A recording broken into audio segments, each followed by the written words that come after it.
Bueno, bienvenidos otra vez a los Jueves Geográficos, a una nueva edición de este ciclo de conferencias que hemos iniciado en la Coordinación de Geografía Humana. Bienvenidos a los que estáis en Zoom. Muchos de ellos sois de recién ingreso, de primer ingreso. Bienvenidos a estas pláticas y bienvenidos a los que están conectados también al Facebook Live de Geografía Humana. En esta ocasión tenemos una presentación de un libro súper interesante que se titula Los espacios verdes públicos, y os voy a presentar a los coordinadores de la obra y al que será moderador de la mesa. En primer lugar, a los coordinadores de la obra. Tengo aquí el currículum de la doctora Amaya Larrucea Garritz. Es arquitecta paisajista, maestra en restauración de monumentos y doctora en arquitectura, investigadora de tiempo completo en el Centro de Investigaciones en Arquitectura, Urbanismo y Paisaje de la Facultad de Arquitectura. Pertenece al Sistema Nacional de Investigadores, en nivel 1. Entre sus diversas líneas de investigación destacan la historia del paisaje mexicano, sobre el espacio verde público, la sustentabilidad cultural, y ha publicado bastantes libros, muchos dedicados al paisaje, por ejemplo, País y Paisaje, un libro fantástico, y otros artículos, capítulos de obras en diferentes textos. En segundo lugar tengo al doctor Eric Orlando Jiménez Rosas. Él es doctor en psicología con especialización en psicología ambiental. Realizó una estancia postdoctoral en el Colegio de Postgraduados. Es candidato al Sistema Nacional de Investigadores. Sus líneas de investigación son psicología arquitectónica, psicología urbana, psicología del paisaje. Tiene una amplia diversidad de temas de investigación, muchos de ellos ligados a las áreas verdes y los espacios públicos, y es profesor y tutor en la licenciatura en Arquitectura de Paisaje de la UNAM. También es profesor integrante del padrón de tutores de los programas de posgrado de Arquitectura de la UNAM y en Urbanismo de la UNAM. Es docente de diversas materias, también tanto en psicología como en arquitectura.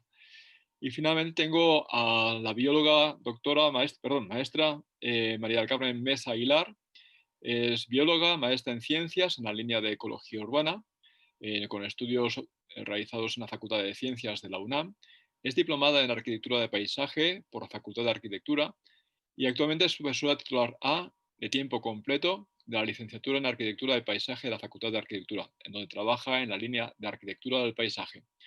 Ella ha colaborado bastante con la Fundación Duques de Soria, una fundación que se encuentra en España, se ha dedicado a temas de paisaje y ha publicado varios capítulos en algunas de las obras que se han publicado en esa fundación. Bueno, además es responsable del herbario de plantas ornamentales Carlos Contreras Pagés de la Facultad de Arquitectura desde 2005 a 2019. Y bueno, entre sus actividades inició el proceso de digitalización del herbario, una tarea que debe ser fantástica, nos explicará, espero, con más amplitud. Finalmente tengo al moderador, el compañero de la escuela, de la escuelita donde estamos nosotros, que es la UAM, ¿no? Martín Manuel Checa Artasu, será profesor de muchos de los que están aquí escuchándonos, de aquí un poco tiempo. Es doctora en Geografía Humana por la Universidad de Barcelona, tiene maestría en Dirección y Administración de Empresas por la Politécnica de Cataluña y, bueno, la única tacha es que es licenciado en Geografía e Historia, especialidad Arqueología.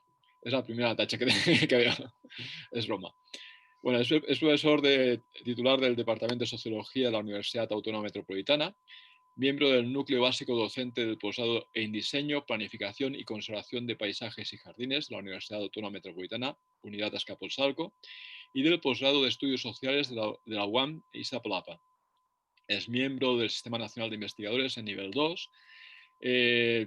Forma parte de diversas instituciones, es académico de la Academia Mexicana de Ciencias, es integrante de ICOMOS en México. Desde el 2018 trabaja en el proyecto internacional Global Gothic, Arquitectura Gótica Internacional en los siglos XX y XXI, en la Universidad Tecnológica de Dresden, y tiene muchísimas publicaciones que sería banal decirlo ahora. Bueno, el tema que tenemos hoy, el libro de espacios verdes públicos, yo creo que viene como anillo al dedo. Viene como anillo al dedo porque estamos en una situación que nos han, derivada de una pandemia, nos han obligado o semiforzado a estar confinados, lo cual es lógico porque las características mismas del virus, pero esa situación nos ha llevado también a valorar con mucho aprecio los espacios verdes. El no poder acceder a las áreas verdes de la ciudad, muchas de ellas precintadas con estas cintas amarillas que ponen para que nadie pase, yo creo que ha sido el mayor error que ha habido en el mundo, no solamente en México, porque a pesar de que es un punto de contacto y de contagio posible, también el estar al aire libre, psicológicamente al aire libre y en contacto con la naturaleza, esa naturaleza también controlada que son los espacios verdes de la ciudad, ayuda psicológicamente mucho. No quiero quitarle mucho más tiempo porque creo que se va a decir, pero hay que constatar el valor ambiental de las áreas verdes en muchísimos aspectos que interesan a los geógrafos, el valor histórico, el valor cultural que tienen estos espacios, y creo que la plática de hoy creo que dejará claro muchos de los otros valores bueno, que desconocemos que pueden tener las áreas verdes. El moderador de la mesa será Martín Checa.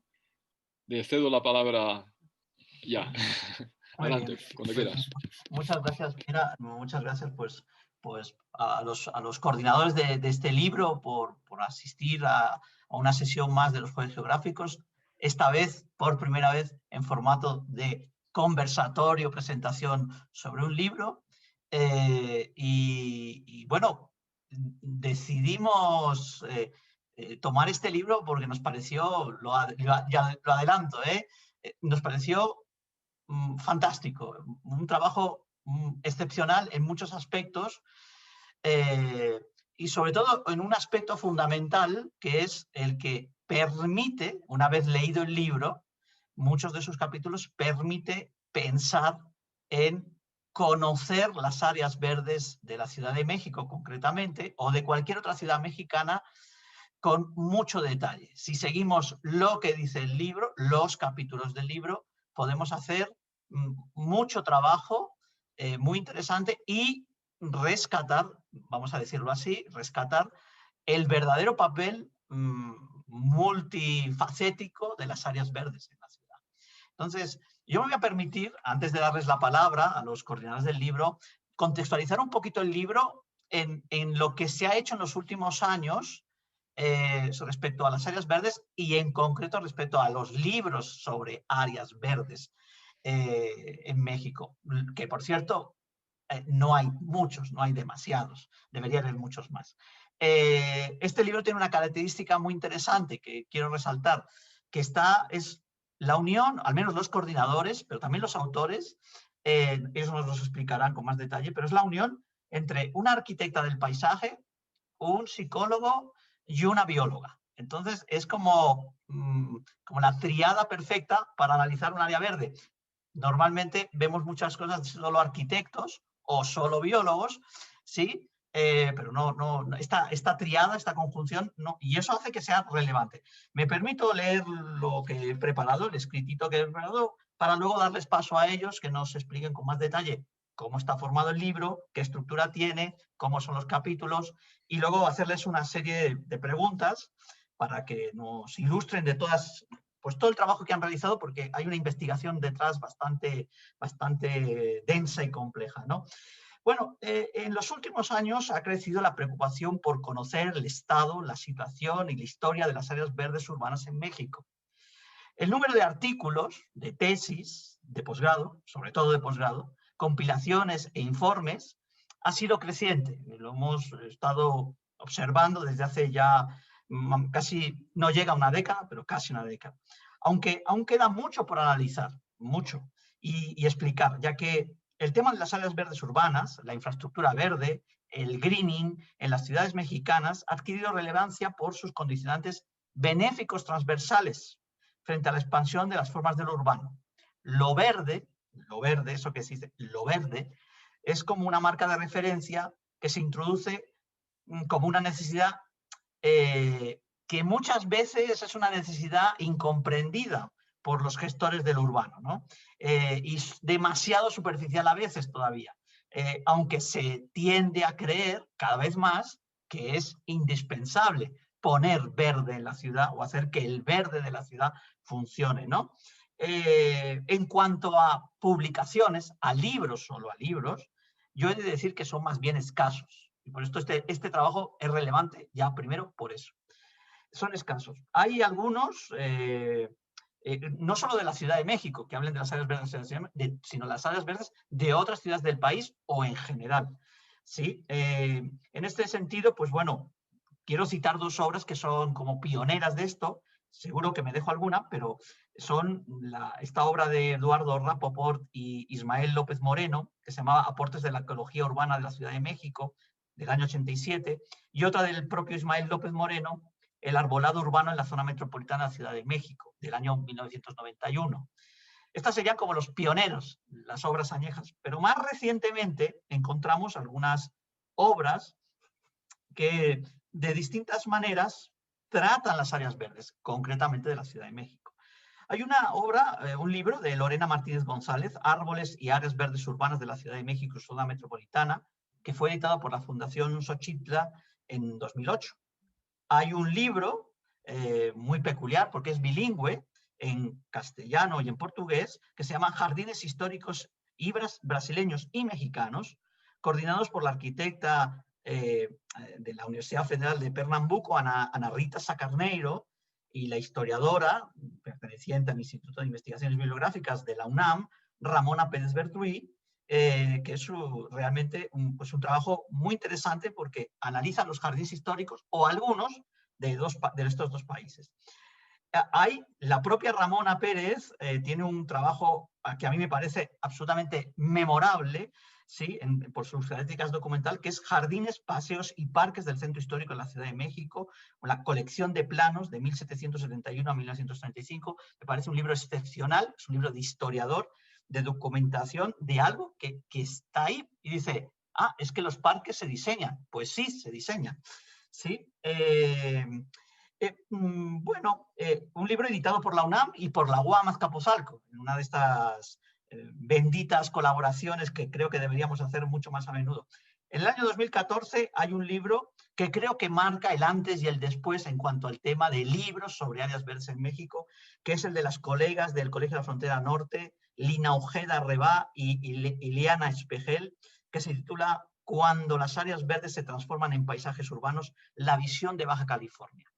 Es un trabajo muy interesante, pensado en el norte del país, pero que da muchas ideas para el centro y otras ciudades del país. En el listado, obviamente, hay que citar, porque son documentos que valen mucho, los informes de la Procuraduría Ambiental y de Ordenamiento Territorial de la Ciudad de México, concretamente el de 2010, el inventario de áreas verdes de la Secretaría de Medio Ambiente de la Ciudad de México del año 2003, y 3 tesis doctorales que creo que son indispensables a la fecha para este tema. La tesis del año 2005 de la UAM Azcapotzalco de Daniel Rivas Torres, Planeación, Espacios Verdes y Sustentabilidad, el del Distrito Federal. La de Elia Chiki Miyasako Kobayashi, Las áreas verdes en el contexto urbano de la Ciudad de México, una curiosa tesis hecha en el Departamento de Derecho de la Universidad de Alicante y en el de Medio Ambiente de la Universidad Autónoma Metropolitana de Azcapotzalco, del año 2005, y la muy reciente, que creo que tiene un gran valor por lo que analiza, de María Luisa Ballinas, una tesis del Colegio de México, Análisis del proceso discursivo de las políticas de áreas verdes urbanas, el caso de la Ciudad de México, 2006-2012, donde analiza, bueno, se habla mucho de lo verde, pero ¿cómo se habla de lo verde? ¿Se lo creen eso de lo verde los políticos, los decisores, los gestores, o no se lo creen? ¿Cuál es la opinión? Bueno, y ahora tenemos que sumar un libro. No lo digo para quedar bien, lo digo porque lo creo firmemente, que creo que va a ser un antes y un después en los libros relativos a las áreas verdes o al análisis de áreas verdes urbanas. El trabajo Espacios este libro, Espacios Verdes Públicos, Estudios Culturales, Sociales y Ambientales, que es un libro coordinado por los aquí presentes, ¿sí? Pues nuestra amiga Maya Larrucea, el doctor en psicología, Eric Orlando Jiménez Rosas, y la bióloga María del Carmen Meza. Es un libro, pues yo os doy la palabra si queréis, pero antes de decirlo, es un libro que en sus 7 capítulos, que ahora nos vais a explicar un poco cómo son, pues trata las múltiples áreas de las áreas verdes, la arquitectónica, la cultural, la histórica, la ambiental, la psicosocial, y que nos permite aplicar las metodologías que vosotros mostráis ahí, tratar de aplicarlas en otros casos, en otros estudios de las muchas áreas verdes que tiene la Ciudad de México. Y ahí nos enseñáis, ahí podemos aprender varias formas de análisis, varias técnicas, varias herramientas.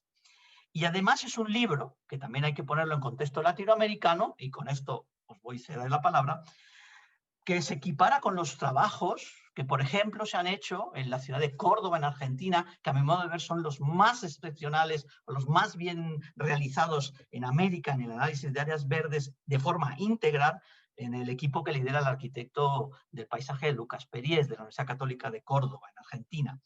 Ese es el libro del que estamos hablando. Entonces, pues podría preguntar cómo surgió el libro, pero si queréis, antes de explicarnos cómo surgió, si queréis explicarnos un poco, y te cedo la palabra a Maya, un poco el contenido, la estructura, qué habla cada capítulo, esos 7 capítulos, pues como tú gustes. Adelante y te cedo la palabra.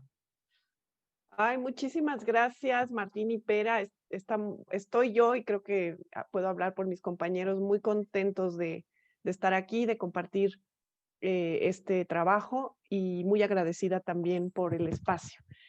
Para no hacerlo más largo, voy a compartir pantalla nada más para hacer un recorrido, así como cuando uno llega a la librería, ve un libro y lo primero que haces es hojearlo, ¿no? Así como un paso rápido de, bueno, ¿y esto de qué trata? ¿No? Abre uno el índice y bueno, eso es lo que intento hacer con esta presentación cortita.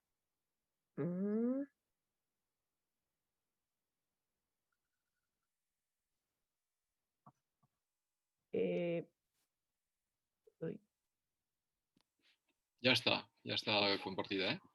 Ay, y empecé mal, espérenme, porque debo empezar por la 1, porque normalmente es mejor. Ay, pues no, pues que no quiere por la 1. Aquí, ya. Bueno, pues esta es la portada, es un libro digital, publicidad, se puede bajar, es gratuito, de la página de la Facultad de Arquitectura de la UNAM, de la sección de publicaciones, después libros, y ahí lo pueden tener y bajar sin ningún problema. Está dividido en 7 capítulos, como ya dijo Martín. El primero de ellos, que es en el que participo yo, con Daniel Jesús Reyes, habla sobre los espacios públicos y la sustentabilidad cultural. El tema de la sustentabilidad cultural en realidad es muy novedoso, y sobre todo para el caso de los espacios verdes públicos, que estamos conscientes de que los factores patrimoniales históricos son importantes, pero no se toman en cuenta y no sabemos cómo estudiarlos. Entonces se propone una metodología a partir de indicadores para conocer esas cualidades culturales que guardan estos espacios, y que nuestras intervenciones en ellos pueden ponerlas a la vista o destruirlas, ¿no? Entonces, ese sería el primer capítulo. El segundo capítulo está a cargo de Eric Jiménez Rosas y está titulado Indicadores psicosociales de sustentabilidad en los espacios verdes públicos. Este capítulo nos habla, como introdujo Pera al inicio de esta conversación, sobre el bienestar psicológico. Un jardín es el espacio perfecto para poder restablecernos, para restaurar nuestras emociones, pero depende de las características de este lugar si esto es posible o no. Y entonces Eric nos propone una serie de indicadores para conocer estas características de los espacios que promueven las acciones del bienestar psicológico. El tercer capítulo, titulado Arbolado de Parques y Jardines, indicadores de vigor para la mejor contribución al aporte de servicios ambientales, a cargo de María del Carmen Mesa y Leticia Velázquez. Aquí quiero decir que todos sabemos que los árboles son lo máximo, pero no necesariamente todos dan lo mejor de sí. Se necesita conocer cuáles son sus características de vigor para que realmente las aportaciones a la ciudad sean las mejores posibles. Y es también una propuesta metodológica muy, muy interesante. La tercera, el cuarto capítulo, la evaluación de la iluminación en los espacios verdes públicos, a cargo de Eric Jiménez y de Elisa Fernández, que por cierto se tituló con esta tesis de licenciatura, con este tema. Y pues todos también estamos viendo que están poniendo un montón de iluminación en los lugares, es algo que se requiere, pero no se trata solamente de distribuir lámparas sin ninguna conciencia, sin ningún estudio. Tampoco se trata de poner mucha luz, sino de la cantidad de luz que es necesaria. Y entonces aquí también hay una propuesta para estudiar cómo está funcionando la iluminación en estos sitios. El quinto capítulo nos habla sobre las transformaciones espaciales en el paisaje urbano y una mirada de los espacios verdes públicos de la Ciudad de México a través de su evaluación desde el enfoque social y de diseño. Aquí entra la palabra diseño e intenta demostrar justamente que el diseño y las actividades y los servicios ambientales en su máxima posibilidad no están peleados, sino que se puede lograr que ambas partes funcionen para lograr también entender las características de los sitios en términos espaciales. El sexto capítulo, dotación, distribución y accesibilidad de áreas verdes urbanas, es un estudio exploratorio en Córdoba, Veracruz, a cargo de Rafael Muñoz Márquez, que ya vi que por ahí está conectado, y el doctor Andrés Herrera. Y aquí, bueno, pues en este estudio, y ya lo platicaremos si viene al caso, partió un poco de, bueno, esto de la cantidad de áreas verdes es así de fácil, ¿no? Nada más con una recomendación de metros cuadrados es suficiente, pero por ejemplo, ¿en dónde está, qué tan accesible es, en dónde está ubicada respecto a las poblaciones? ¿Cómo podemos conocer qué áreas están cerca o accesibles a las personas que habitan una ciudad? En este caso, el estudio es en la ciudad de Córdoba, Veracruz, ya que los doctores trabajan en el Colpos de Córdoba y utilizan sistemas de información geográfica para explicarnos cómo saber cómo se están distribuyendo y cómo son o no accesibles las áreas verdes. El séptimo capítulo, la apropiación del espacio verde público y sus implicaciones para la sostenibilidad urbana, a cargo de Jairo Reyes, Arlene García y María del Carmen Villanueva, que trabajan en la ENES León y que nos hacen una propuesta para comprender cómo se da y cómo se puede ver, medir la apropiación social en un espacio verde público. Y en este caso, la propuesta, todos hicimos unas herramientas metodológicas, propusimos y después las ejemplificamos, las probamos, vamos a decir, en un sitio en particular. Y en este caso, ellos son de la ENES León y trabajaron en la ciudad de León.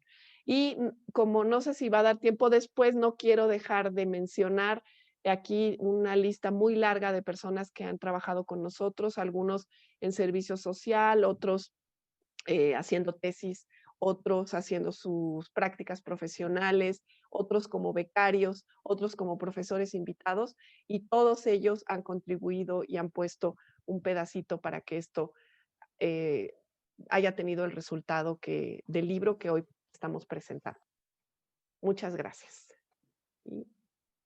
Ya regreso. Pues muy bien, muchas gracias, Amaya, por la presentación. Así que nos damos una vuelta rápida por el libro. En general, como está, bueno, decirles a los que están escuchando, pues como tú indicabas, que se puede descargar en la página de publicaciones de la Facultad de Arquitectura de la UNAM, ¿no? Está ahí para descargar. Junto con otros varios más libros que hay ahí para descargar, algunos también que tienen que ver sobre este tema de las verdes. La pregunta obligada para iniciar sería, bueno, ¿cómo surgió el libro? Quien quiera de los tres puede contestar. Yo ya no voy a hablar después más, lo prometo, pero bueno, ya mejor no ando prometiendo, pero el proyecto inició en mesas de amigos, así. Nos juntamos con Rafael inicialmente, después Jairo, Mari Carmen, Eric, porque estamos preocupados por las áreas verdes, porque es nuestro lugar de trabajo, nuestro objeto de estudio, y todos reconocemos que tienen grandísimos problemas. Ahí están, pero están mal. Y en una conversación empezamos a hablar sobre lo de los metros cuadrados. Oye, ¿tú has visto de dónde sale esa recomendación? ¿Dónde está escrita? ¿Cómo se obtuvo? ¿En base a qué? ¿No? Dicen, oye, pero si hemos estudiado áreas verdes públicas un montón de tiempo y nadie sabe. Y se cita sobre la cita del que cita al otro que citó, ¿no? Y entonces, como nunca pudimos dar con eso, dijimos, bueno, pues si eso no es, y si además no hay espacios para hacer más, ¿qué podemos hacer? Hacerlas mejor, las que hay. Y entonces nos juntamos y decidimos hacer un proyecto, y de ese proyecto un libro, y este es el libro. Okay, muy bien. Y veo que también anunciáis o incluso algún video que corre por las redes también se informa de un laboratorio, ¿no? De un laboratorio de las verdes y espacios públicos. ¿Sale porque se hace el libro, ya viene de atrás, o es algo que acabáis desarrollando por todas estas investigaciones que están en el libro?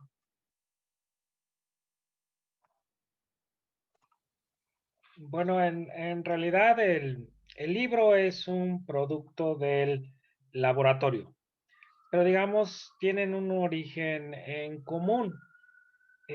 Nosotros cuando nos reunimos para desarrollar este proyecto de investigación, pensamos que para coordinar el trabajo, para articular los esfuerzos, para organizarnos y comunicarnos, podría ser conveniente crear una estructura, una infraestructura social para poder realizar el trabajo de investigación.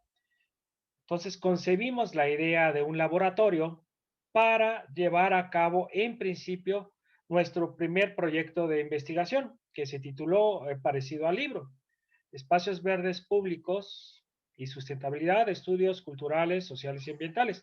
Ese era el título del proyecto de investigación que estuvo financiado por la UNAM. Y para poder entonces llevar a cabo de forma más organizada este proyecto de investigación, concebimos la idea del laboratorio. Uno de los productos académicos que nos propusimos como para desarrollar en el proyecto de investigación fue el libro. Entonces, digamos que el libro y el laboratorio surgieron de este proyecto de investigación que iniciamos en el 2016. Ok, muy bien. Bueno, pues vamos en todo caso a empezar con algunas preguntas a los capítulos, preguntas que después de haberlo leído me surgen y que además pues permiten, porque sobre todo los 4 primeros capítulos son como muy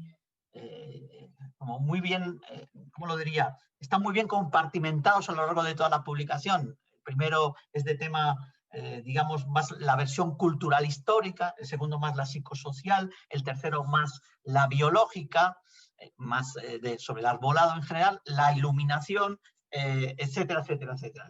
Entonces, sobre el primero, ¿no? Ya que tenemos aquí a Maya Larrocea, pues me gustaría, a ver si nos pudieras, porque hablabas de que la sustentabilidad cultural es un concepto que usáis en este capítulo y que parece transversal en el libro. ¿A qué te estás refiriendo con esto de sustentabilidad cultural?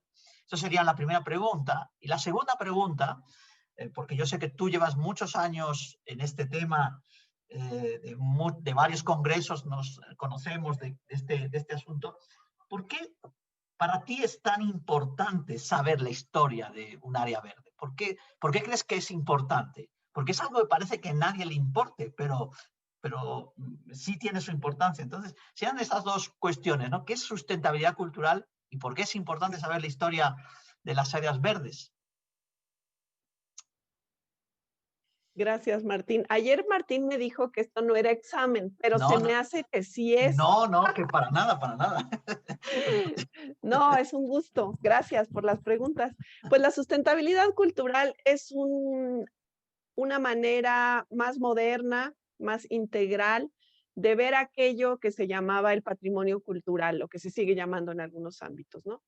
Y es entenderlo más, de una manera más integral, ¿no? Entender que el patrimonio no solo está constituido por el sitio mismo, por la parte física, sino por lo que pensamos de lo que sentimos sobre ese lugar, la historia que está detrás, ¿no? Lo que ha ido acumulando, los vestigios de este pasado, de este consideración de valor, vamos a decir, también los valores agregados y también el conjunto, pues, de valores tangibles e intangibles que, o esa es la forma en que nosotros nos lo explicamos en el texto, que conforman el patrimonio de un espacio verde público.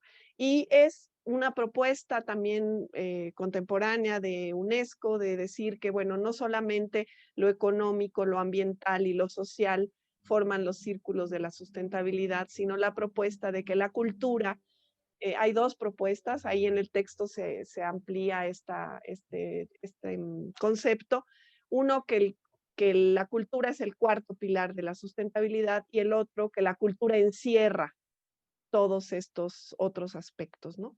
Pero bueno, finalmente es pues un concepto de reciente acuñamiento, no sé qué tanto dure, ¿no? Quién sabe, pero nos dio la posibilidad de entrar con este tema del espacio verde público y los valores de la cultura. Sobre el segundo asunto, porque la historia, lo digo primero en términos personales, porque me encanta la historia, porque me gusta que me cuenten, porque me gusta entender las cosas, ¿no? Y porque ha sido muchas casualidades. Mi madre es historiadora.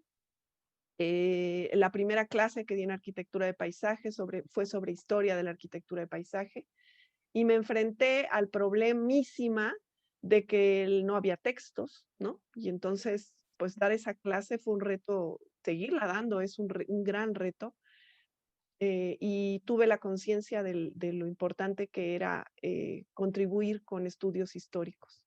Y eso en términos personales. En términos académicos, la historia es la que nos explica, es la que nos conforma, es la que, a partir de la cual podemos interpretar nuestro momento de ser actual y podemos entender en qué lugar estamos y cómo nos estamos relacionando y por qué nos estamos relacionando con la naturaleza de la forma en que lo hacemos.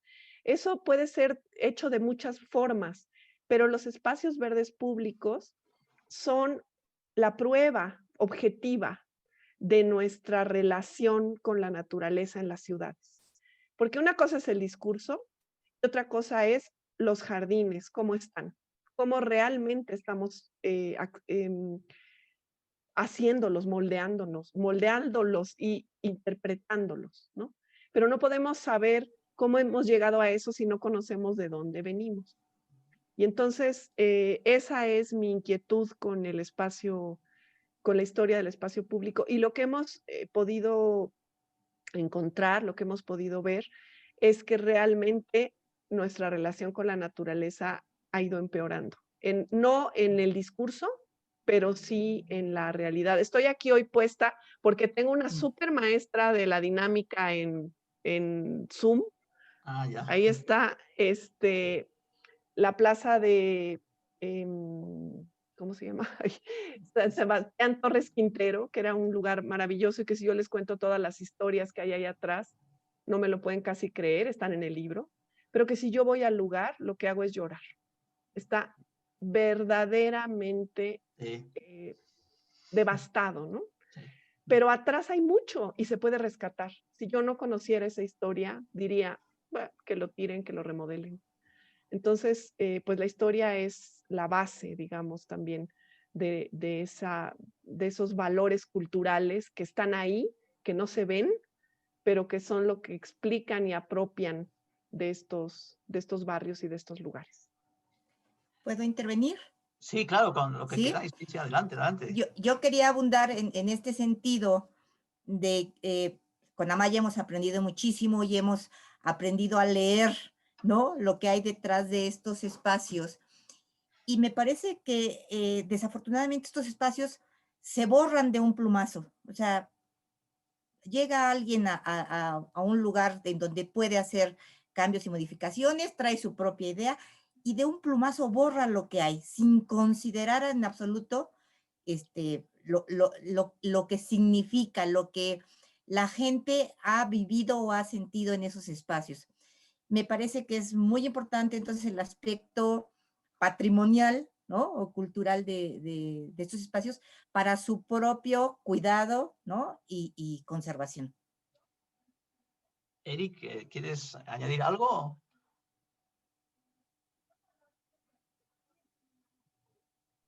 Al igual que Mari Carmen, yo no había concebido ni siquiera la idea de una sustentabilidad cultural a través de la investigación que realizó Amaya y Daniel. Fui conociendo el concepto, fui conociendo la metodología para identificar estos elementos culturales. Y bueno, yo aprendí mucho, ya cada que voy a un parque, a un área verde, ya no solo pongo atención en lo que antes prestaba atención, ahora también ya me fijo en elementos culturales. Me da gusto porque cada vez identifico más, ¿no? Y los empiezo a valorar, los empiezo a apreciar. Pues bueno, para mí fue una importante aportación este capítulo. Efectivamente, bueno, la memoria de lo urbano es muy importante y es algo que parece que hemos dejado de lado. En las áreas, bueno, en general, pues sí, ahora hay una polémica en torno a Chapultepec y en estos días se presenta un libro sobre, bueno, que nos lo lleva al año 2500 antes de Cristo, Chapultepec y demás, y nos habla de Chapultepec como el parque de la ciudad. Y en realidad hay muchos parques y áreas verdes en la Ciudad de México con historias de todo tipo, de todo color, y que sería largo de hablar. Pero es la misma lo que sucede con las esculturas, con otros espacios, con edificios. Se ha perdido la memoria porque, bueno, por algún interés, por algún sentido. Pero bueno, voy a esperar, quería preguntarle a Eric, porque voy a hablar de, ya está aquí Eric, porque quiero preguntarle sobre su capítulo 2, que es Indicadores psicosociales de la sustentabilidad de los espacios verdes públicos. Y yo he de decir que este tema es un tema que a mí me encanta. Yo no he escrito nada ni nada de este tema, pero a mí me encanta. Leo mucho de este tema, ¿sí? Y me ha parecido que, no sé, estoy igual exagerando, pero de las primeras veces que lo leo en México. Escrito en México, en un libro de México, este asunto. Seguro que hay más cosas y tú nos puedes decir que seguro las hay. Y además tú las citas, ¿no? Y nos hablas de algo que cada vez es ya no una novedad, es un hecho muy evidente, además documentado y estudiado y analizado de forma científica desde hace ya bastante tiempo, que es la querencia de la naturaleza hacia la naturaleza del ser humano, el papel salutogénico de la naturaleza y, por tanto, de las áreas verdes. ¿Sí? Hay una espectacular bibliografía, hay mucho publicado, muchísimo. Bueno, baste decir ese libro de la arquitecta esta británica, Gail Souter Brown, del el paisaje y el diseño urbano, para la salud y el bienestar. Es un libro que no se ha traducido al castellano, pero está ahí como un esto. Pero yo te quiero preguntar una cosa un poquito que va en ese sentido. Mira, hace un tiempo leí un libro que salió, se llamaba El efecto biofilia, pues es un ecólogo del paisaje austriaco, Clemens Arvay, y él hablaba y decía que que se confirmaba el papel de los terpenos, o sea, las sustancias aromáticas que emiten las especies vegetales, frutales, árboles, etcétera, el papel que tienen en la reducción del estrés, en la reducción de la presión sanguínea, en toda una serie de efectos que se han podido medir al respecto. Esto es importante porque justifica algunas técnicas que son política pública de salud en países como Japón y Corea, como el baño de bosque, el Shinrin-yoku. O sea, cuando se habla ahora del COVID y los japoneses, ¿por qué los japoneses y los coreanos han tenido menos? Yo no quiero decir que sea esto, porque hay una cultura del tapabocas y de lavado de manos y de higiene diferente a la que tenemos nosotros, pero la política pública de los años 80 del baño de bosque en Japón y en Corea es un hecho absolutamente. De hecho, hay un libro ahí de Yoshifumi Miyazaki que habla de todos estos beneficios porque el gobierno japonés pagó para analizar estos beneficios. Entonces yo te quiero preguntar, ¿debemos empezar a pensar en las áreas verdes urbanas en ese sentido salutogénico? ¿O es demasiado exagerado pensar en eso? No sé si por las circunstancias que están o porque nadie considera esto, ¿no? Esa sería la primera pregunta que te quiero hacer. Tú que eres psicólogo y psicólogo ambiental, ¿qué podrías decir al respecto? Sí, no, yo digo que desde luego tenemos que empezar a ver a las áreas verdes como un recurso terapéutico, un recurso realmente muy accesible y también un recurso muy económico. Es decir, las áreas verdes nos dan un servicio psicoterapéutico, nos restauran psicológicamente y lo único que tenemos que hacer es salir y estar en ellas, apreciarlas, pasar un rato en ellas. Es principalmente importante ese aspecto en este día porque también hay muchos datos que indican que hoy en día pasamos mucho más tiempo que antes en el interior de los edificios. Sobre todo las nuevas generaciones, los niños, nunca como antes en la historia habían tenido tan poco acceso a las áreas verdes. Y hay también estadísticas que indican que esto correlaciona con déficits de atención, con enfermedades, enfermedades mentales como la tendencia a la depresión, con la diabetes, con la obesidad. Entonces, sin darnos cuenta, cada vez nos encerramos más. Bueno, ahorita lo de la pandemia es otro caso, ¿no? Y bueno, hay otro efecto psicológico llamado amnesia generacional ambiental, donde un niño que ha pasado mucho tiempo en el interior y tiene poco acceso a las áreas verdes, se le hace común eso. Vaya, no lo ven raro. Se le hace una estancia cotidiana el estar alejado de las áreas verdes.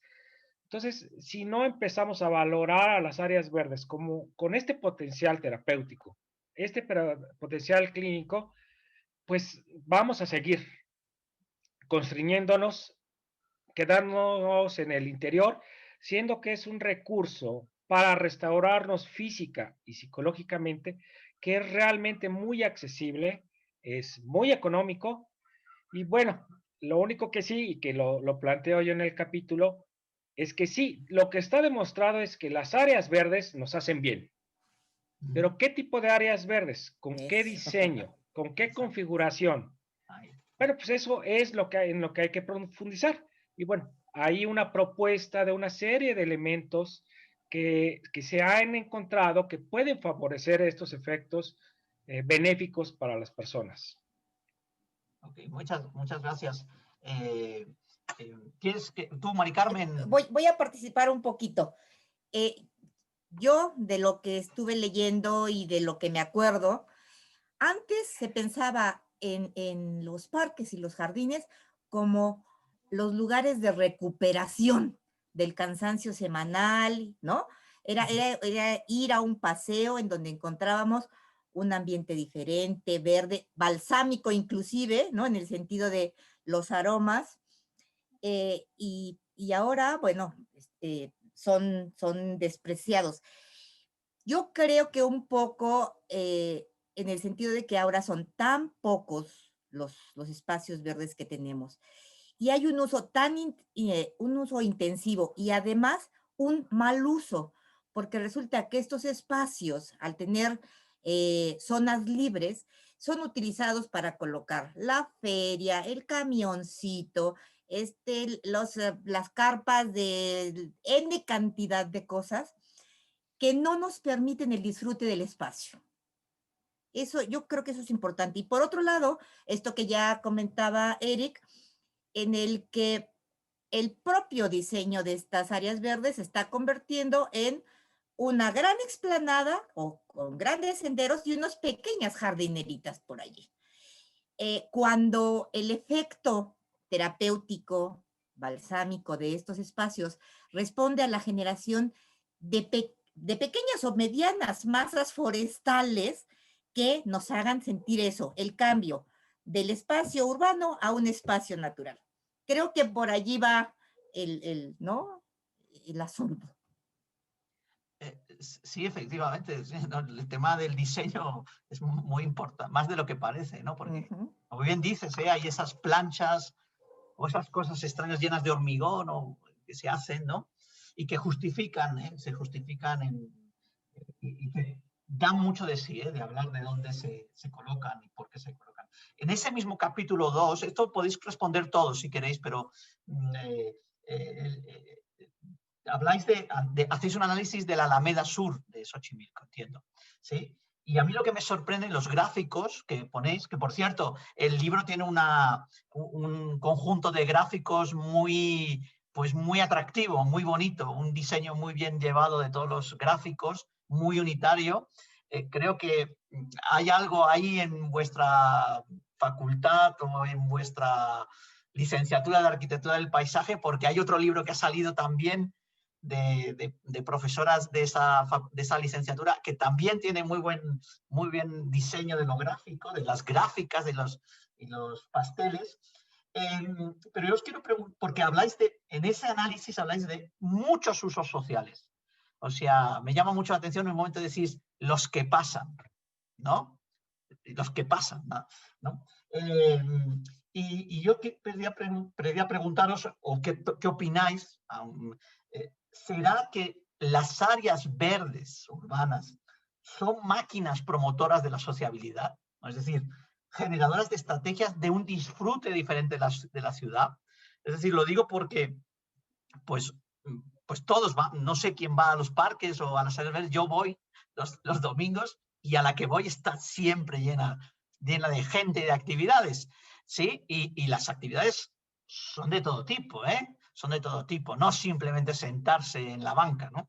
Entonces, ¿debemos recuperarlas desde este punto de vista? ¿O es una verdad de perogrullo y ya? ¿O hay algo más que se tiene que hacer? El que queráis, los que queráis, si quieres, Mari Carmen, Amaya, Eric. Bueno, sí.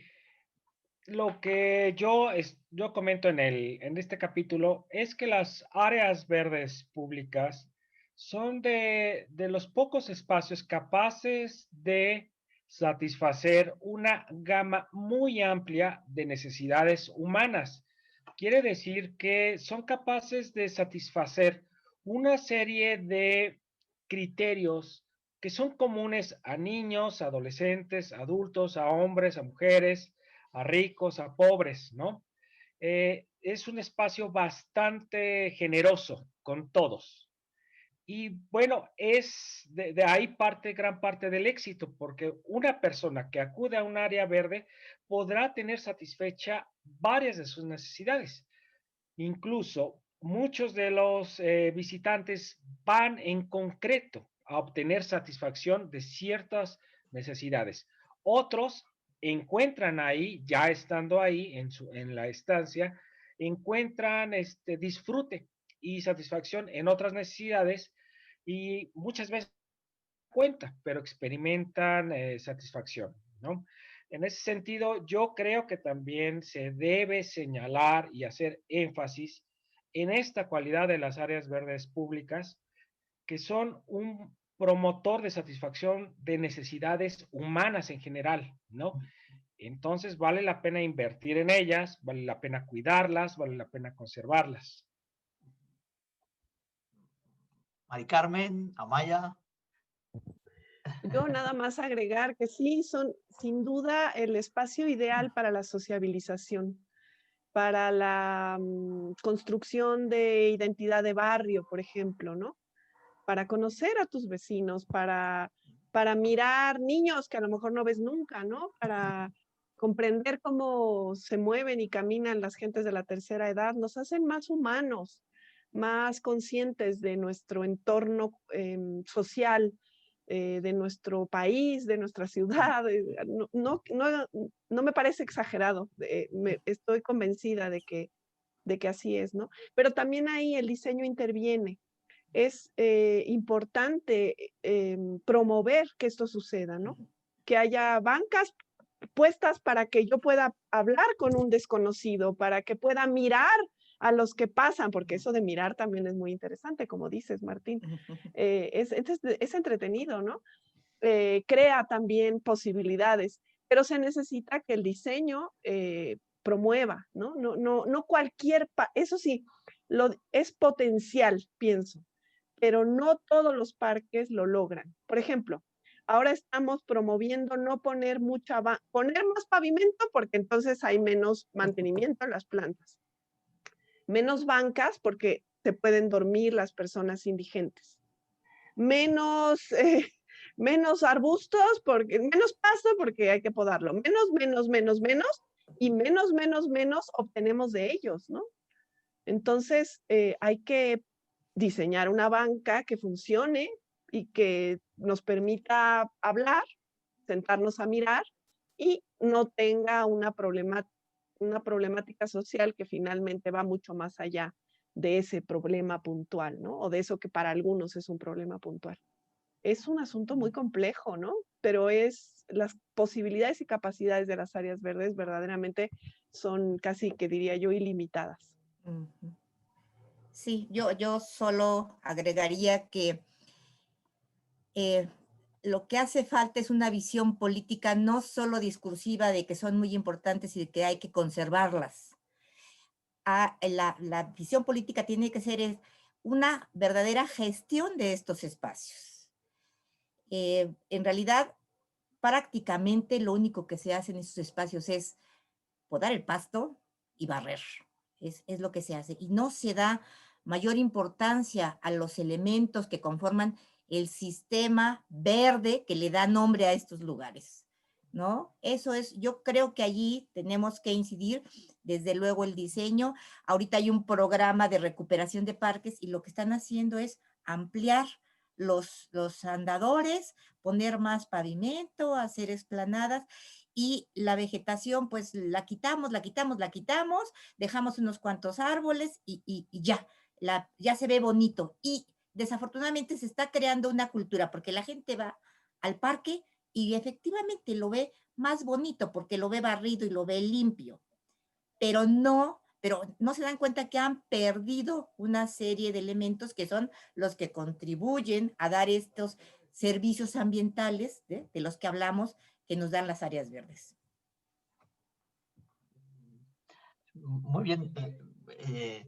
Bueno, efectivamente, hay varias cosas, como tú bien dices, Carmen, que están obviadas en el discurso. Esto de los servicios ambientales, pues esto sí queda muy bien en el discurso, pero es igual que el término paisaje, ¿no? Pues también queda muy bien en el discurso y ahí lo dicen. A ver, de usos de las áreas verdes, a mí me viene a la mente, pues desde un concurso de cosplay en el Parque Hundido, los que practican taekwondo o tai chi o en el Santa María de la Ribera, al lado del kiosco, o aquí en el Parque de la Bola, en San José Insurgentes, pues lo han tomado para telenovelas históricas. O sea, es una cosa de tanta y tanta grabación ahí de telenovelas históricas. O sea, los usos son muchos, ¿no? Muchos. Pero más allá de los usos que parece que la ciudadanía toma y hace, pues el discurso es otro. Pero vamos a otro tema, que es un tema que es capital.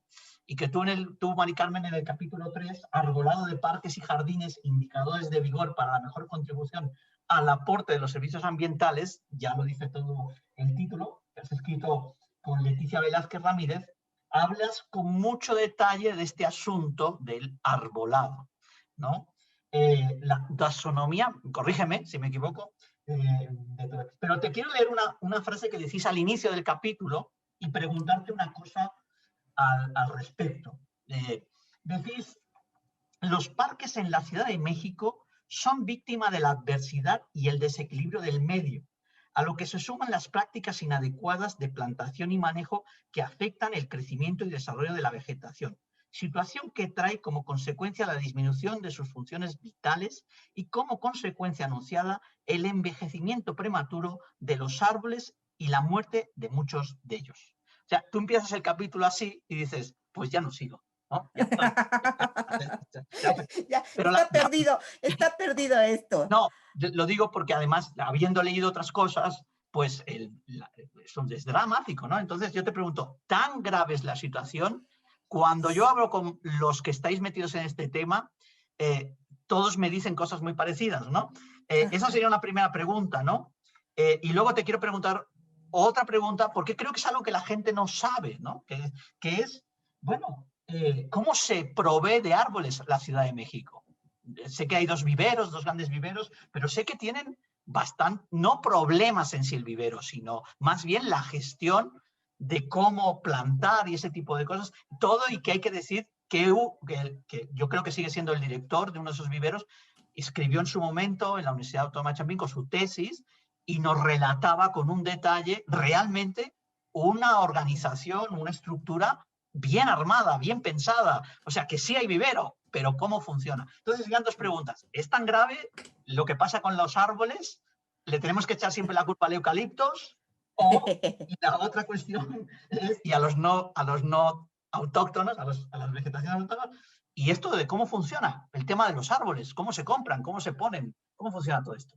Ya, bueno, la verdad es que la ciudad es un medio sumamente estresante para estos. Lo primero que tendríamos que decir es que el arbolado y la vegetación en general son seres vivos que han crecido, evolucionado, se han desarrollado en un espacio con características particulares y que nosotros los hemos tomado de los medios naturales y los hemos colocado en estos espacios en los que la idea es hacer algo semejante a un lugar natural, pero que se nos ha ido olvidando un poco eso. Bueno, el medio urbano cada vez es más estresante, dado que los materiales con los que se conforma la ciudad, la urbanización, son elementos duros que absorben una gran cantidad de calor que que ya hacen impermeables los suelos. Y entonces, el ambiente en donde se desarrolla la vegetación son una serie de factores que están incidiendo. Acuérdense que la vegetación tiene voy a decir, un problema, que no es problema en realidad, pero que es propio de ellos. No se pueden mover, ¿sí? Donde se establecen, ahí se quedan y quedan expuestos a todos los factores ambientales del medio. Entonces, esta ciudad que cada vez ha ido creciendo más, que cada vez ha ido reduciendo más los espacios naturales, pues va teniendo como consecuencia cambios en temperatura, en humedad. Y luego, si además hacemos plantaciones aisladas, una manera de apoyarse mutuamente de la vegetación es crecer en masas para generar microambientes. Y en estos espacios estamos perdiendo el hacer estos espacios. Y ahorita tenemos situaciones tan graves como, es decir, este estrés tan fuerte que están viviendo los árboles. Bueno, eso es todo, esta es la parte aérea, la parte que vemos, pero la parte del suelo es otra parte importante. Las carpetas de suelo de las áreas verdes difícilmente son mayores a 40 centímetros.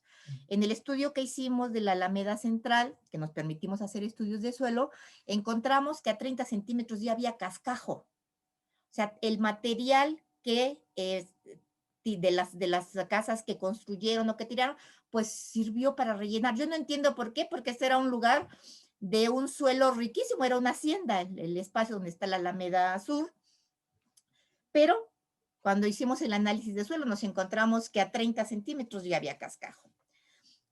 Estábamos alcalinizando los suelos, son suelos que nunca se nutren, ¿no? A la buena de Dios.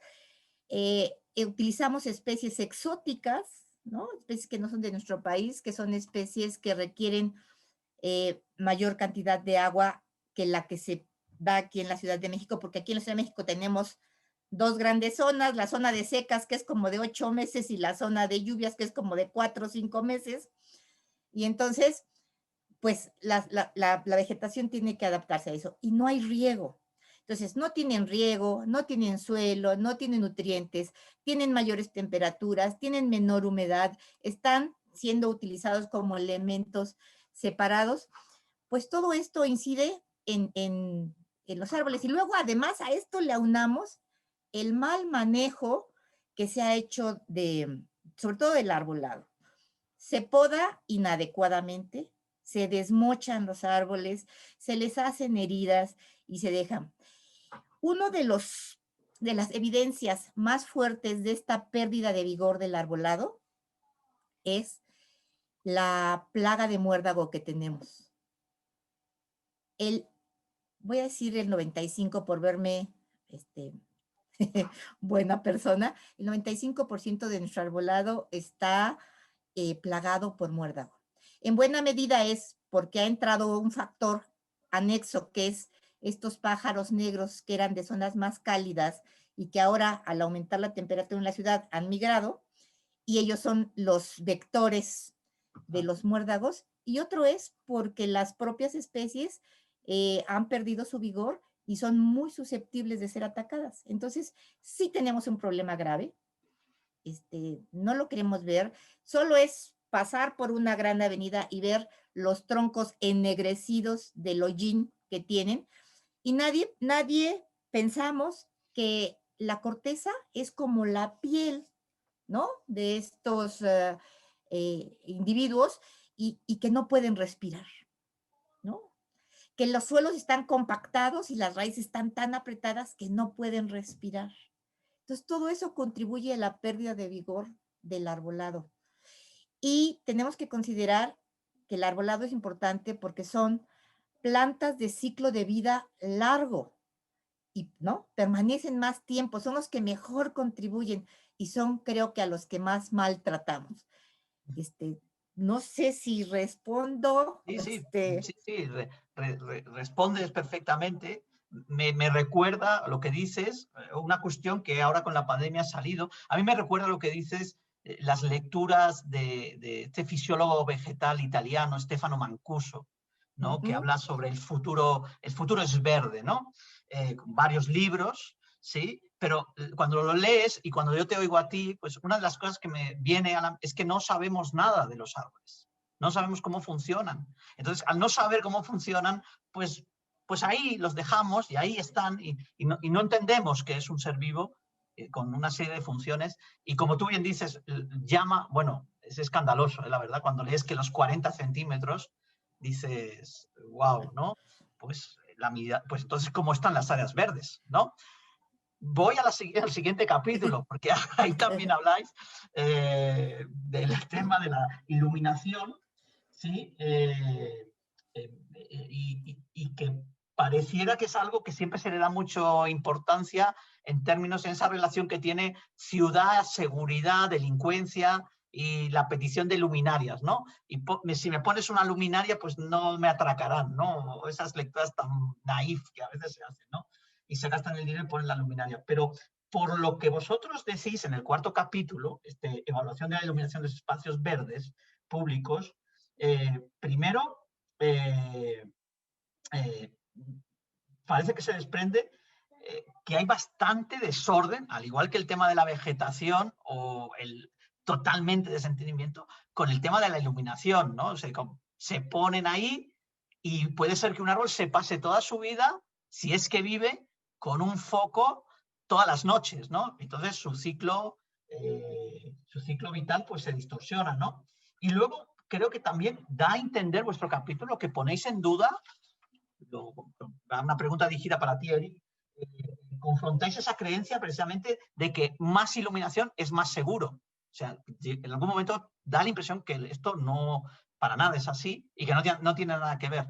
No sé qué nos puedes decir al respecto de la iluminación, que es algo que no fijamos. En el análisis que hacéis en vuestro capítulo es muy divertido porque descubrís faroles de todas las épocas, faroles de todas las épocas ahí, ¿no?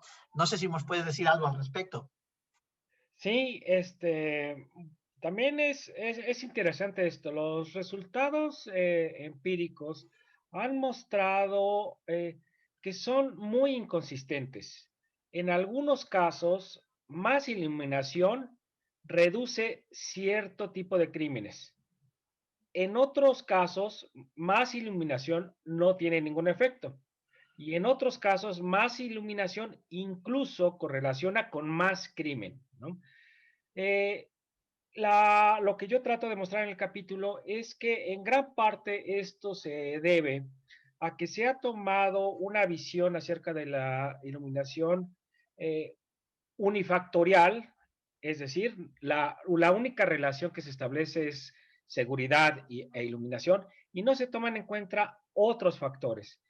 Y bueno, también se debe a que no hay un consenso sobre qué tipo de seguridad estamos hablando. Los diferentes estudios miden diferentes aspectos de la seguridad y también los distintos estudios miden diferentes tipos de iluminación con diferentes metodologías. Bueno, lo que nosotros proponemos en este capítulo es una medición, una evaluación de la iluminación que incorpore más elementos, ¿no? Los antecedentes históricos del espacio, el contexto socioeconómico del espacio, los tipos de luminarias, las áreas verdes, el uso del espacio, que es muy importante. Y bueno, lo que estamos recomendando es que no es tan importante la cantidad de iluminación, sino que esté bien dirigida, bien distribuida y que se tomen en cuenta aspectos como las actividades que suceden en estos espacios, el contexto que puede reflejar la luz. En muchas ocasiones no se necesita tanta iluminación si sabemos aprovechar la refracción, ¿no? Entonces, bueno, también encontramos, como habías mencionado, luminarias de todos tipos y muchas que sirven, otras no sirven, otras sirven a medias, son de diferentes épocas, vaya, no es una iluminación homogénea, son diferentes tipos de luminarias que hay en un mismo parque y también diferentes intensidades que nos brindan, ¿no? Bueno, y finalmente también encontramos, como se ve en el capítulo, pues afectaciones muy directas sobre las hojas, sobre los troncos, sobre el arbolado, ¿no? Sobre todo, pues lo que pudimos notar es que en el aspecto de iluminación realmente se ignora totalmente los efectos sobre la vegetación, ¿no? Okay. Muy bien. Bueno, va quedando ya pues, un poco menos de tiempo. Vamos a ir dando paso a las preguntas. Yo os quería hacer una que tenía que ver con uno de los capítulos, concretamente con el capítulo 6, que es esta cuestión, a ver si qué opinión tenéis vosotros en una ciudad como la Ciudad de México, con supuestamente 113 kilómetros cuadrados de áreas verdes, supuestamente 12.94 metros cuadrados por habitante, supuestamente, con una desigualdad entre alcaldías apabullante. O sea, mientras no hay en Iztapalapa, hay mucha en Miguel Hidalgo, por ejemplo, o cosas así. La obsesión por la superficie, o sea, esta obsesión que está en muchos estudios, y que parece ser lo final. Solo importa la superficie y ya está. Aumentar ratios de superficie por habitante. ¿Es así o no es así? ¿Qué pasa con esto de la superficie? ¿Qué podéis decir? Sobre todo cuando uno ve todo el programa de obras que tiene la SEDEMA, ¿no? Porque hay de todo en la Ciudad de México. Hay jardines o parques privatizados, la Mexicana, jardines de bolsillo, se reducen los del centro histórico, cosas como parques de proyecto eterno, como este de Cuitláhuac en la colonia Santa Cruz Meyahualco en Iztapalapa, con torres de alta tensión dentro, por ejemplo. No sé, la recuperación del canal nacional, del ecoducto del río La Piedad. De hecho, hay una casuística tremenda, ¿no? Entonces, ante eso, la superficie, supongo que pensáis que no sirve. ¿O qué se tiene que hacer?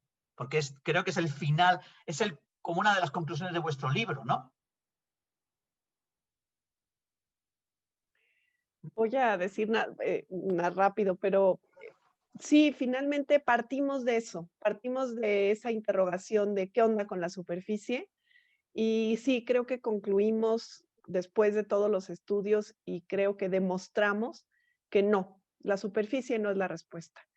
De verdad no hay documentos donde se explique de dónde surge esta idea, quién la propone, en base a qué. Es igual 1 metro cuadrado de área verde en la ciudad de Córdoba, Veracruz, junto a un parque nacional, no sé, en Michoacán, que en la alcaldía Cuauhtémoc. ¿Es lo mismo? Pues no. No podemos debatir puntualmente esa propuesta porque de verdad no existe, no se ha publicado el origen de ese estudio, ¿no? Pero bueno, desde donde pudimos abordar el tema, sí concluimos que el asunto de las áreas verdes tiene que ver, sí, es deseable que haya muchas, pero tienen que estar accesibles, tienen que estar cerca de las zonas pobladas, tienen que tener las mejores condiciones, la mayor cantidad de área permeable posible, el arbolado más vigoroso, el mobiliario urbano que promueva y el diseño que promueva las relaciones humanas, el respeto por la memoria, la identidad y la cultura de los habitantes de esas zonas, la promoción de la apropiación social, y todos estos elementos, y seguramente más, son lo que va a hacer la diferencia para mejorar la habitabilidad de las ciudades en términos del uso de los espacios verdes públicos y no solamente el asunto de la superficie. Okay. Pues paso a las preguntas del chat porque hay varias preguntas. Algunas son un poco complicadas, pero bueno, yo las voy a leer todas. La primera tiene que ver con una cuestión de apreciación, ¿no? ¿Hay algún, no sé, vosotros que habéis estudiado, pensáis que hay alguna diferencia de apreciación de las áreas verdes del ciudadano mexicano o mexicana respecto a otros lugares, otros países, o sencillamente no? ¿O cómo está qué opináis de este asunto? Porque a veces esto se dice en conversación de taxista, ¿no? Es que la gente no la sabe apreciar o cosas así, ¿no? ¿Es así, no? ¿O qué sucede, no? O la cuestión va por otro lado. Eso sería una primera pregunta que hacen, ¿no? Hay una pregunta muy interesante que dice, Mariela García dice, ¿se les ha presentado algún caso de estudio en donde la población tenga una falta de identidad hacia su cultura y o lugar de residencia y ha sido recuperada a través de un espacio público verde? Si conocéis algún caso, ¿sí? Bueno, estas serían las dos primeras preguntas, ¿no? Hay alguna más que me gustaría haceros también. No sé quién quiere opinar al respecto. Voy a Bueno, decir, perdón, adelante, Eric. adelante tú. No, adelante. Yo ya hablé un montón. Respecto a la primera pregunta, yo quisiera comentar, yo hice una revisión bibliográfica sobre estudios en varias partes de regiones del mundo, y bueno, la evidencia parece ser más tendiente a que hay similitudes entre los habitantes de diversas ciudades. En la mayoría de los estudios se habla que existe una actitud favorable de las personas hacia las áreas verdes. Es decir, se valoran, se aprecian. Lo complicado está en la conducta, ¿sí? Una cosa es que las aprecie, que las estime, y otra cosa es lo que hago. Ya ahí es donde está el problema. No hay aproximadamente una correlación del 0.50 en este sentido. Es decir, que yo tengo una actitud favorable hacia las áreas verdes no siempre correlaciona con que me comporte de manera tal que las proteja, que las cuide, ¿no? A veces sí se hace, a veces no. Eso parece consistente a través de los habitantes de las diversas ciudades. Y en particular lo que yo he encontrado en la literatura es que sí, en países en vías de desarrollo, las conductas hacia el ambiente, ya no las actitudes, sino las conductas hacia la protección del ambiente, dependen mucho de las características sociodemográficas, ¿sí? A mayor escolaridad, por ejemplo, sí se ha visto que se tiende más a la protección de las áreas verdes. Bueno, es lo que yo podría decir al respecto. Yo voy a agregar una cosa muy rápida. Eric y yo estamos haciendo ahora un trabajo sobre la pandemia, el confinamiento y las áreas verdes. Hicimos un montón de encuestas y aunque la cantidad de personas que respondieron de fuera de México fue menor a las de México, puedo decir que en otras ciudades se aprecia más o preferirían ir a un parque público. El porcentaje en otras ciudades del mundo fue un poquito mayor. En México fue más grande el que preferiría ir a un jardín botánico. O sea, un poquito más, una zona un poquito más cuidada, más privada. Y nos llamó mucho la atención eso. ¿No será por eso mismo que decís del cuidado? Aparente mayor cuidado, ¿no? Hay otras preguntas que nos hacen. Hay una pregunta, nos la hace Pera Suñé, dice, en el contexto megapolitano, los antiguos bosques externos a la ciudad se convierten en nuevas áreas verdes. ¿Cómo se deberían gestionar? Eso es una pregunta. Hay que tener en cuenta que el área, lo que no es urbano de la ciudad, del área de la Ciudad de México, es muy grande, es realmente muy grande, ¿no? Y incluso debemos empezar a pensar no solo en bosques, sino en entornos agrarios, como en Milpa Alta, por ejemplo, de gran valor ecológico, dadas las circunstancias actuales, ¿no? Esa sería una pregunta, no sé si alguien la quiere responder. Yo creo que, o sea, ideal sería que esto fuera una zona federal y que por lo tanto el gobierno la promoviera, la conservara, pero la mayoría de todas esas tierras que están en la zona sur de la Ciudad de México, la tenencia de la tierra es privada, en pequeña comunidad o en grandes latifundios, pero es privada, entonces difícilmente se puede hacer algo. Ese es el problema. Y sí hablamos de un suelo de conservación y hablamos de una normatividad, pero que pues prácticamente no se cumple o se cumple muy poquito porque justo pues son terrenos privados en gran medida. Entonces eso es un problema fuerte. Inclusive los parques nacionales tienen, ¿no? Zonas que son privadas, entonces eso es difícil. Pero lo ideal es que los bosques periurbanos, voy a decir ahora, fueran privados o fueran públicos, son excelentes contribuyentes al mejoramiento ambiental y tendríamos que cuidarlos y conservarlos muy bien.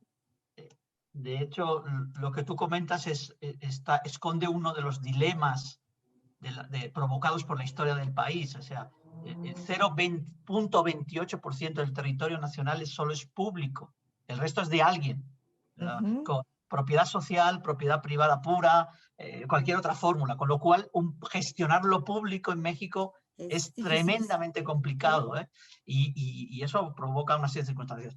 Le tengo que preguntar a Jocabet, que está aquí. Jocabet, hola, buenas tardes. Si hay preguntas en el Facebook que nos hayan hecho.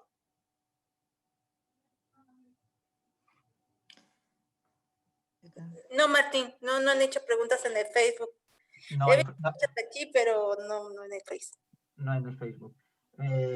Bueno, pues no sé, Pera, si tienes alguna consulta, alguien más tiene alguna consulta. ¿Queréis decir vosotros algo? ¿Recordar dónde se puede bajar el libro? Por favor. Yo quiero hacer un comentario. Cuando mencionabas lo de la historia de las áreas verdes, hace muy poco tiempo se publicó el libro de Eulalia Rivera sobre las alamedas de México. Un libro muy interesante porque descubre que prácticamente en las principales capitales estatales hay alamedas desde el siglo XIX, desde principios del siglo XIX. Y además con unas reflexiones muy interesantes sobre la importancia que tienen para la ciudad, para los ciudadanos, y una cosa que nos parecería paradójica es el ansia de modernidad que tenían estas alamedas, ¿no? Y después está en publicación una tesis que se presentó en el Instituto Mora sobre historia del arbolado de la Ciudad de México hasta el siglo XIX. Una historia impresionante, muy bien hecha, sobre cómo fue cambiando la percepción sobre el arbolado, la función que desempeñaba desde una ciudad sin árboles del siglo XVIII, salvo la Alameda, ¿no?, a una ciudad que va incorporando poco a poco el verde dentro de la ciudad, ¿eh?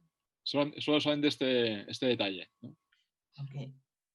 No sé si tenéis alguna cuestión más. Aquí nos preguntan, de nuevo insisten sobre el tema del índice de área verde que estipula la OMS, ¿sí?, que se basa en densidad de población y no en densidad de superficie edificada, ¿sí? ¿Qué opinan? Bueno, ya habéis opinado al respecto, pero la pregunta que hace Aurora Martínez incide en un aspecto fundamental, ¿no? La crítica sencillamente que hemos de hacer a esas cosas que nos imponen, ¿eh? Creo que estamos en unos tiempos de absoluta necesidad de reflexionar de muchos conceptos que nos han impuesto estos organismos internacionales. Este es uno, pero a mí se me ocurre paisajes culturales, se me ocurre patrimonio, se me ocurre muchos, que nadie se me ofenda, pero creo que hay que ponerlos en cuestión ya porque tienen muchos años y están impuestos. Y las cosas cambian. Aquí Pera tiene algo que decir. Sí, una pregunta a los tres, ¿no? ¿Por qué son tan incómodos los parques de la Ciudad de México? ¿Por qué esas bancas tan horribles porfirinas que no dejan ni sentarse bien, ni echarse bien, ni nada bien, ¿no? ¿Por qué no dejan que los niños entren con bicicletas en las zonas donde pueden ir con bicicletas? ¿Por qué no se dejan hacer muchas actividades y se sigue manteniendo un esquema, no sé si dieciochesco, pero sí muy porfiriano, ¿no?, muy rígido del uso de los parques, de las zonas verdes en general? Bueno, yo rápidamente comento, hay un concepto de un psicólogo, Robert Sommer, le nombra arquitectura dura, ¿no? Es una forma de diseñar que el arquitecto y el urbanista tienen en la mente, donde asume que entre más duro, más resistente, más feo es el mobiliario urbano, va a durar más. asumen que las personas no lo valoramos o no cuidamos lo bonito y que si lo hacemos feo, eso nos va a desincentivar de quererlo destruir, ¿no? Y bueno, Robert Sommer menciona que esto se transmite de una generación a otra de diseñadores y es muy difícil de quitarlo de la mente. Por eso se sigue replicando y replicando la arquitectura dura. Aquí en México los edificios gubernamentales y los espacios públicos son de arquitectura dura y yo creo que es en gran parte por esta forma de concebir el diseño. El brutalismo, ¿no? El brutalismo mexicano, ¿no? Sí, sí, por ejemplo, ¿no? El edificio de la lotería que te da miedo en vez de incentivar, ¿no? Por ejemplo, ¿no? El que está en Insurgentes, ¿no? De Melate. No sé si queréis decir algo más al respecto.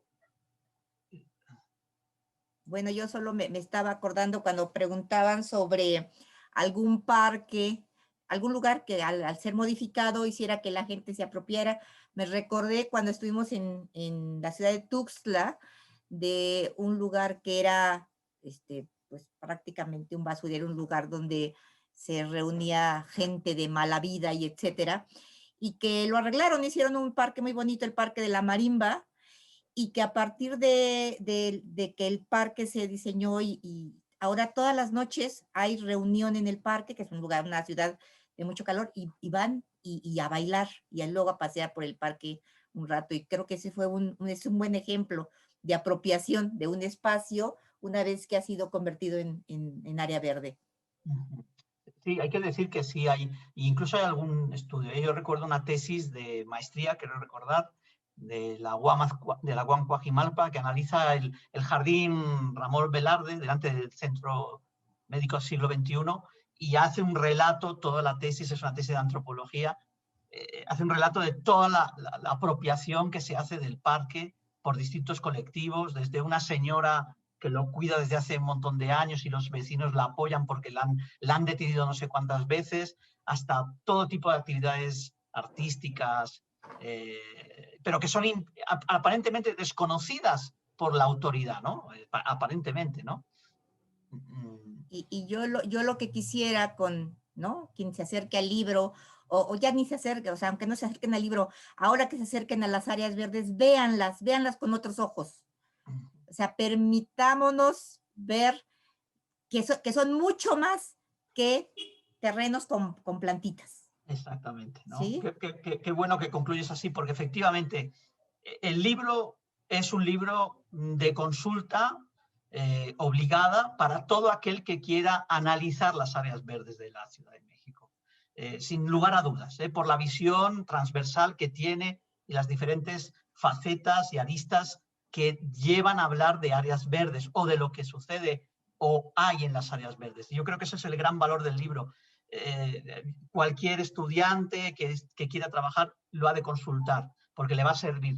Pero como tú bien dices, ¿no? Es también un ejercicio que requiere y creo que vosotros sois los mejor situados, de difusión, de mucha difusión entre la población en general para dar a conocer estos valores de las áreas verdes y sacarlo de la academia, porque normalmente solo hablamos en la academia de estas cosas y hay que sacarla al público en general, que ahí nos da lecciones todos los días, ¿no? No sé, Pera, ¿tienes algo más que decir por ahí?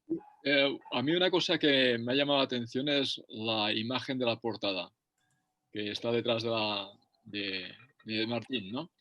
Es una imagen tomada desde el occidente, desde poniente de la Ciudad de México, hacia Iztapalapa, ¿no? Desde donde hay más áreas verdes a donde, hacia donde no hay. Entonces, es curioso porque, bueno, se podría quizás haber elegido cualquier otra imagen, ¿no? Pero, ¿qué sentido? No sé si habéis tenido mano en el diseño de la portada, pero ¿qué se comunica o qué queréis comunicar con esta imagen? Voy a tener que ser súper sincera. Nosotros no pudimos ver el libro hasta que ya estaba en la nube o como donde esté, no sé. No, nosotros no elegimos la portada. A mí me pareció que tenía pocas áreas verdes. Primero eso me pareció no adecuado y después me pareció que bueno, estaba bien porque justamente es eso, ¿no? Esa es la ciudad y eso es lo poquito que hay. Creo que en ese sentido funcionó bien. También los gráficos, Martín, que comentaste, son diseño del departamento editorial de la facultad. Nosotros solo enviamos la información y ellos la diseñaron.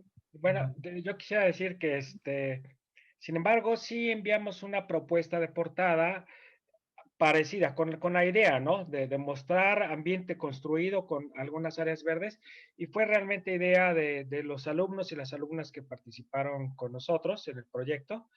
Ellos hicieron una propuesta sobre esta portada. Igual valdría la pena leer los comentarios que hay en el chat. Hay algunos que, por ejemplo, el de Cecilia Hernández, que dice, la diversidad de visiones respecto a las áreas verdes en México representa el gran reto de cómo hacer su gestión. Por ejemplo, en el norte de México se encuentra el Parque Chamizal, el cual se han esmerado por urbanizarlo sin considerar que era un gran bosque gracias al propio río Bravo. No sé si la que ha hecho la pregunta quiere ahondar en este comentario o simplemente lo dejamos ahí. No, sí me encantaría, la verdad, muchísimas gracias. Yo me enteré de esta presentación del libro gracias al doctor Martín Checa, ahora por una red en la que coincidimos con compañeros de Chile. Y la doctora Maya, decir que sigo su trabajo, ha sido igual que el doctor Checa y Pera Sunier, citados en mi tesis doctoral que estoy por terminar. Entonces, pues lo agradezco mucho. Claro que sí, a mí me interesaba mucho este libro porque definitivamente yo creo que muchas de estas cuestiones pues se han quedado en una academia, en una zona muy central, ¿no? En el norte de México, yo soy de Ciudad Juárez, Chihuahua, y parte de mi discusión es la desvalorización del ecosistema, ¿no? Y esta reducción de área verde. Perdón por el ruido del perro, se altera un poco. Un poco porque desde la historia, en cual coincido con la doctora Maya, es fundamental para entenderlas, pues el Parque Chamizal, que es territorio federal, era parte de lo que era la isla de Córdoba, ¿no? Que esta isla, gracias al río Bravo, que como antecedente pues hablaba de un ecosistema vital de la zona, ¿no? Y que por lo cual se deciden los franciscanos asentar en la ciudad. Sin embargo, hacia 1960, pues se celebra que se hace un parque, ¿no? Se celebra que se encauce el río y que deja de ser un parque, sino que como una visión territorial y objetiva se enfatiza una frontera, ¿no? Actualmente el río es lo de menos es si hay árboles o no. De hecho, hay una lucha actual entre que el municipio ha dejado que se sequen los árboles por una intención federal de hacerlo un parque más de juegos, un parque que invita más a estas festividades que mencionaba la autora Mari Carmen Mesa. Entonces, pues al final creo que en el norte pues nos toca mucho de hacer este trabajo, ¿no? Yo definitivamente ayer estaba buscando el libro, me daré la tarea de consultarlo, porque pues a veces hablamos de otros países, pero creo que también considerar que México es tan grande, es un territorio tan grande, que yo algo que he visto en mi investigación es que definitivamente hablar del paisaje en el sur, en el suroriente del país, en el centro del país, pues nos está dejando muy lejos, ¿no? Nos está dejando con una labor muy grande en el norte de cómo trabajar. Yo lo explico mucho en las clases, ¿no? Cómo trabajar en un área verde que no es verde. O sea, aquí no podemos esperar el verde. Entonces, mi pregunta siempre ha sido, ¿cómo gestionas y cómo trabajas áreas verdes que no van a ser verdes, ¿no? Entonces, creo que esto tiene mucho que ver con las cuestiones biológicas del suelo, sistemáticas de cómo se integran los diferentes factores en esta gestión. Entonces, muchas gracias por permitirme comentarlo. La verdad es que yo hoy me voy con muchísimas reflexiones, anoté las preguntas, los comentarios y créanme que creo que esto llega en un momento muy urgente, ¿no? Primero en Ciudad Juárez no salíamos por la violencia, ¿no? Aquí llevó una época en la ciudad en la que en el 2008 a las 8 de la noche ya no había gente en la calle. Y luego no salimos por la violencia y luego salimos y luego ya no salimos por la pandemia y luego la pandemia, o sea, entonces, pues yo hoy me llevo mucho se los agradezco mucho, gracias por permitirme comentarlos. Creo que sirve mucho y yo estoy muy abierta a que esto se trate de llevar a cabo también en el norte, ¿no? Porque creo que es un reto muy grande. Creo que tenemos un reto muy grande en relación a las diferencias contextuales del país, ¿no? Creo que nos marca trabajar más en esta reflexión y enfatizar que las cuestiones ecosistémicas no siempre van a ser visibles, ¿no? Y que hay mucho de esto que no se va a ver, como lo del suelo y los 40 centímetros en los parques, que me pareció impresionante, pero que al final nosotros tenemos el río Bravo y no lo vemos. Entonces no vemos que ahí hay un gran potencial que valdría mucho la pena rescatar, ¿no? Entonces yo hoy sí me llevo preguntas del cómo. Yo creo que muchas veces me quedo con el cómo hacer las cosas. Muchas gracias. No, gracias a ti, Cecilia. Efectivamente, das en el clavo con una cuestión, que es un país muy grande, enorme, con muchas ciudades, con problemas de áreas verdes, en todas partes, absolutamente. Recuerdo un número de la revista Ciudades sobre áreas verdes que el primer artículo hablaba de la normativa y decía que hay 22 maneras diferentes de definir área verde en México. Ya tenemos un problema desde la normativa, pero luego, hablando con colegas de Mérida, pues te dicen que aquello es un verdadero erial de áreas verdes, que es un problemón aquello. Ahora tú nos comentas en el norte del país, donde ya ha habido intentos serios, este libro que te comentaba al principio, este libro de Lina Ojeda y Diana Espejel, pero hay mucho trabajo por hacer, muchísimo trabajo por hacer, y es un tema inagotable y que tenemos que llevarlo a otros sitios, a otros lugares del país, o trasladarlo a otros lugares del país, ¿no? Como otros tantos temas de que manejamos. Bueno, por mi parte, si no tienes nada más que añadir, Pera, primero daros las gracias a los tres coordinadores de esta publicación, que insisto, necesaria, relevante, que creo va a convertirse en un libro necesario para cualquier que analice áreas verdes. Agradeceros mucho que hayáis estado aquí con nosotros en esta presentación conversatorio. Muchas gracias a todos los asistentes, tanto por vía Zoom como en el Facebook. Y bueno, los esperamos ya para el próximo jueves geográfico. No sé si tú, Pera, quieres anunciar el próximo, que ya será en enero. Bueno, y también quiero agradecer a los coordinadores de haber hecho el favor de estar aquí. Creo que ha sido un ejercicio muy interesante, muy ilustrativo y muy, bueno, da ganas de hacer cosas con este tipo de libros, ¿no? Y creo que ofrece unos instrumentos muy adecuados para el estudio de las áreas verdes. También agradezco también a los que están colgados en el Zoom, los que están en el Facebook, que hayan optado por esta charla.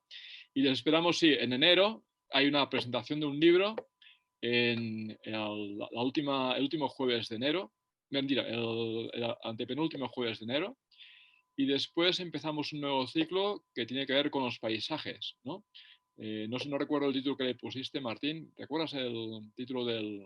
Algo así que, ¿para qué sirven los paisajes? Algo así, ¿no? Sí. Pues esperamos, independientemente de que podamos seguir un poco charlando ahora, tengo que desconectarme del Facebook y voy a cortar luego la grabación.